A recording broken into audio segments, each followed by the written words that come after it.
Sa kwentong ito, makikita natin ang takot na bumabalik sa isang lalaki na nagdesisyong tumira sa isang bahay na puno ng misteryo.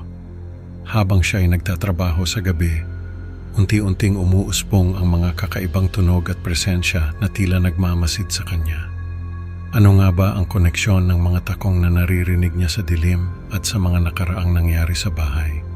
Samahan niyo akong tuklasin ang nakakatakot na kwento ni Ben kung saan ang kanyang mga alaala ay nagiging isang masalimuot na bangungot na hindi niya makakalimutan. Nung bata ako, takot na takot ako sa dilim. Ngayon, 30 years old na ako pero bumabalik pa rin yung mga alaala, lalo na yung takot sa dilim. Ako nga pala si Ben. Nung bata pa ako, may nirerentahan na bahay yung mga magulang ko. Hindi nila mapunuan ng mga tamang tenant. Lagi na lang daw may nangyayaring hindi maganda. May nasusunugan, may nawawalan ng gamit, may nagkakasakit. Kaya sabi ko sa kanila, ako na lang ang titira doon. Nung una okay naman, sabi ko magtatrabaho ako bilang freelance web designer sa gabi para mabayaran ko yung kalahati ng renta.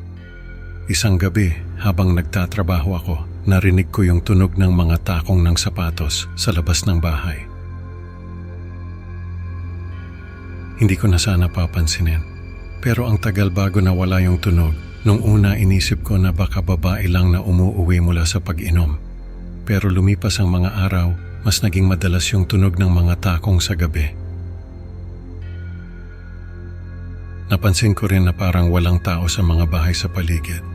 Isang gabi, narinig ko yung tunog ng umiiyak na pusa at muli, yung mga takong ng sapatos. Sinilip ko mula sa bintana. May nakita akong payat na mukha na nakatingin sa akin mula sa driveway. Natakot ako, kaya bumalik ako sa loob ng bahay. Naging mas malala pa yung mga sumunod na pangyayari.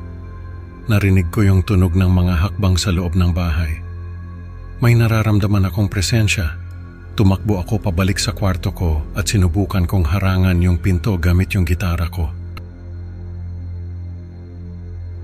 Narinig ko yung tunog ng mga hakbang papalapit sa kwarto ko. Yung buong gabi puno ng takot. Naririnig ko yung kakaibang tunog mula sa labas ng pinto ko. Kinaumagahan, narinig ko yung mga hakbang na papalayo mula sa pinto ko. Doon ko lang naisip na nakikinig lang pala siya sa labas. Lumipat ako pabalik sa bahay ng mga magulang ko.